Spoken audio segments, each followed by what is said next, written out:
guys and always make time. Because I remember being in your exact position, in your exact situation. It gives me great pleasure and pride to be here. Education is what got my father out of poverty.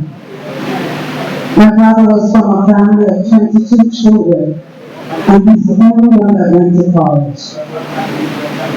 Education is what got me out of poverty. Education is one of the certain ways we build a life with pride,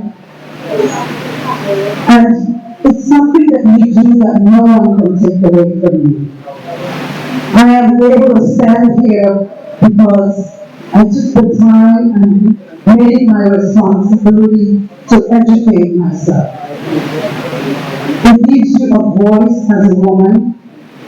It allows you the opportunity to be able to take care of yourself and your family.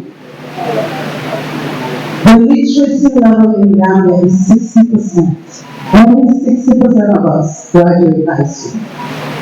We have a lot of work to do as Gambians.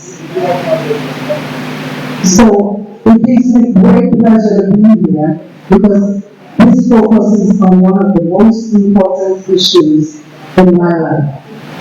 I stand here proudly today, not only as a parent, but as a wife. But I stand here as a successful business African Black woman. And I was able to do that because I am educated. I did the work myself. Things my mother could not afford to do, I took 3 jobs, and paid my way. I was able to get a master's degree in business and went back to school and studied to become a nurse. I turned around and opened a successful business with my sister. Today, that business generates millions of dollars in America. I am able to live in Gambia, live the way I want, have no obligation to anyone because I educated myself. So if you don't take anything away from me, know that I am able to have a voice because I educated myself. I did not depend on my parents. I did not depend on my husband. I depended on no one. So my voice to women, Gambian women, you can be anything you want to be. If you ever doubt yourself, look at my life and see what I've been able to accomplish. At age 50, I retired from America as a businesswoman, a millionaire businesswoman in the house. And if I wasn't educated, I would not have had that opportunity. Education is what put me in the right rooms, in the right places, in the right time to have the correct conversations. It's good to be married. I'm a Muslim woman. I love being married. But it's better to be in control of your life. So when your marriage doesn't work, or when your husband dies, or something happens, some misfortune comes into your life, you're able to stand and take care of yourself, your family, and your village. Education gave me a voice to stand here, so I'm praying it gives all of you a voice. It's going to be difficult, it's never going to be easy, but keep trying, keep pushing. I love you guys, and we're going to make Gambia a better Gambia through education. Here we go. Applause, I will welcome.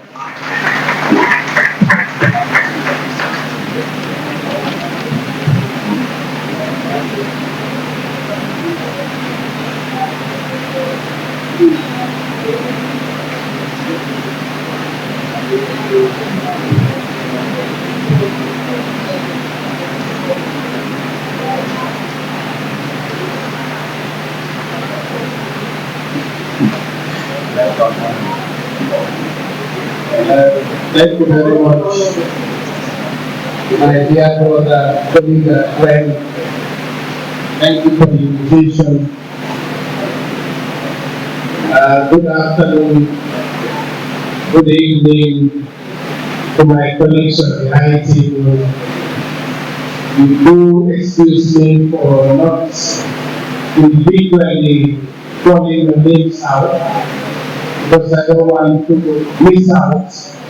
And like my forerunner said, I also don't want to be caught up in pronouncing people's names only. Having said that, I want to, in a very special way, recognize my colleagues, the teachers, and the students that are here. I bring you greetings from the Ministry of Basic and Secondary Education, the Gambia. More importantly, I bring you greetings from Dr. Alibatu Wane, the Honorable Minister of Basic and Secondary Education. I am happy to join you on behalf of the education family in this very important event. Why is it important? We are here to celebrate our students in their academic pursuit. Reading is a culture that one needs to nurture. And reading has a relationship to writing. He or she that reads than you has a higher tendency to write than you do. And the reason for it is because when one reads, you tend to be familiar with the different tones in writing. Remember, those of you who write, especially the English speakers that are here, each time you read a book, you see different aspects of writing. Some of those writings have what we call the writing tone in the tone. And it also gives you the different styles in which people say the same thing but in different ways. So as a ministry, we are very, very interested in ensuring that our students do not only read, but they read with speed, they read with the correct pronunciation, and within the accuracy of language. And that is why we thought and found it very important to be here with you this afternoon. As students, this is the first opportunity that you have. Some of us only heard about the Guinea World Records book. Here it is today in reality. You that are choosing to participate in this, it means out of the 875,000 plus students we have, you are the one representing that student group. So it's a great opportunity for you, and I urge all of you to participate in this meaningfully. No one is a winner and no one is a loser. What is not good is for you not to make an attempt. So what we are doing through my brother and colleague is to encourage you so that you take reading as a habit. The more you read, the more you are informed. And the more you read, the more you get to know the world in which you live in and the environment in which you operate in. Most of us, if I have this question here, I may not be lucky to have many hands. If I ask, how many of us have read, with all honesty, a book from page 0 to page last? We will be looking at each other. That is something we want to discourage. That is why, as a ministry, we have decided to start working on our foundational learning so that children are exposed to reading at a very early age. By the time you are in grade 3, you should have been able to read at least with accuracy and speed. And that is what the ministry is doing. So we want to really encourage you, dear students, to take up the reading culture as your habit, make books as your friends, and eventually we want all of you to go into writing your own books. Because in that way, you will be practicing and exercising the different styles that you might have come across in your reading environment for us to proceed.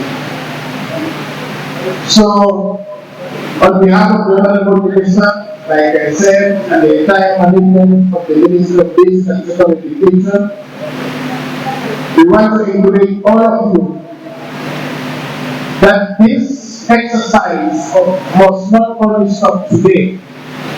Even after this event, my fellow teachers that are here, you can replicate this in your individual schools, at class level, at different grade levels, so that the students will have that culture of reading. The competition to be done and brought at the level of the schools, not to wait for such an event that might only come once in God knows what time. So I want to congratulate the contestants that will be coming here, and I wish you all the best. I wish you all winners. Like I said, nobody is going to be a loser. It is only bad if you do not make an attempt to do reading. With that, I want to once again thank you very much and say that the ministry is very, very proud to associate itself with this very important event organized by Mr. Son, who himself is a writer. I'm sure when you have him speak, he's able to do that because he's read and he's also written books. And I want to encourage all of us, at least, to make it a hobby and a habit to read one book every year. 12 months is not difficult. Just try one book every year.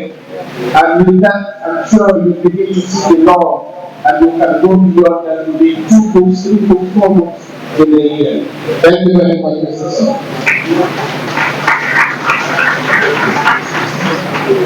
Yes.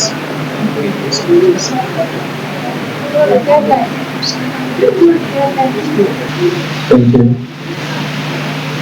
Honorable Minister of Youth and Sport, Honorable Minister of Basic and Secondary Education, distinguished members of the diplomatic corps, judges, esteemed readers, members of the fraternity, media fraternity, ladies and gentlemen, good afternoon to you all.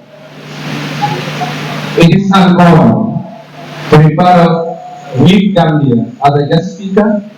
I would like to extend my gratitude to the organizers for inviting me to share my thoughts on this prestigious occasion. As the Deputy Speaker of the National Youth Parliament and the winner of the Best Storytelling Competition in Bangalore 2022, I am passionate about empowering young people through education and literacy. Reading is a fundamental tool that opens doors to new knowledge, perspective, and opportunities.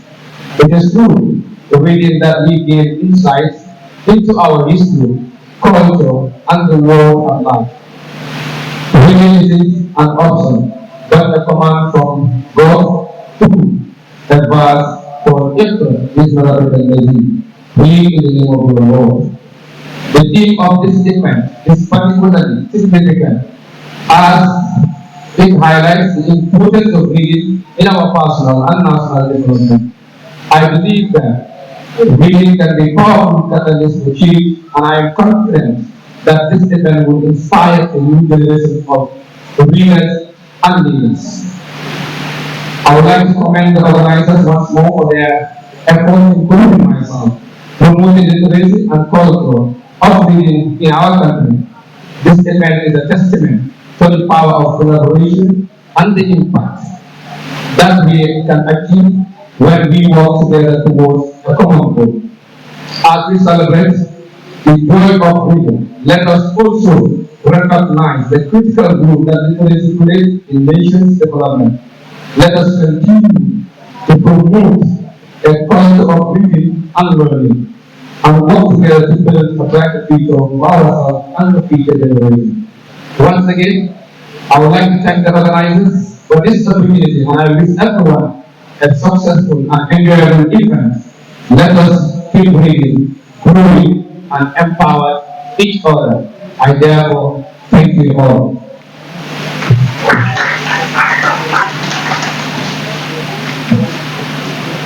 Thank you very much, Honorable Buhari Day, Deputy Speaker, National Youth Parliament. Just to remind you that this program is proudly sponsored by Motherland Event Center, Golden Era Party, and People's Movement for National Unity. When Afisek goes, nobody dares to follow. Afisek Gambia Limited, Ministry of Basic and Secondary Education, Ministry of Youth and Sports, and we have our partners as well, the Brigama Area Council. Alright, so are you not going to appreciate our partners and sponsors? Oh, that appreciation is excellent. Definitely, no doubt. We don't want to bore you with speeches. My teachers never taught me how to summarize. I was in high school. Okay? So, let me acknowledge the presence of a few important people who just joined us now. We have Mr. Omar Barrow and Mr. Kopejan from the People's Alliance for Change, the sitting at the back. Let's welcome them. You're welcome. Let's appreciate them. This gathering would not have been possible without the school authorities, the teachers here. Teachers, wherever you are also welcome. We acknowledge your presence. You know, school coordinators, you're all welcome. Thank you very much for joining. If I speak any name, my brain is not assimilating the truth. I am in those rooms. I don't know what that means in English. Maybe I'm in those three. But that will not preempt me from moving very smoothly to the next item on the program item.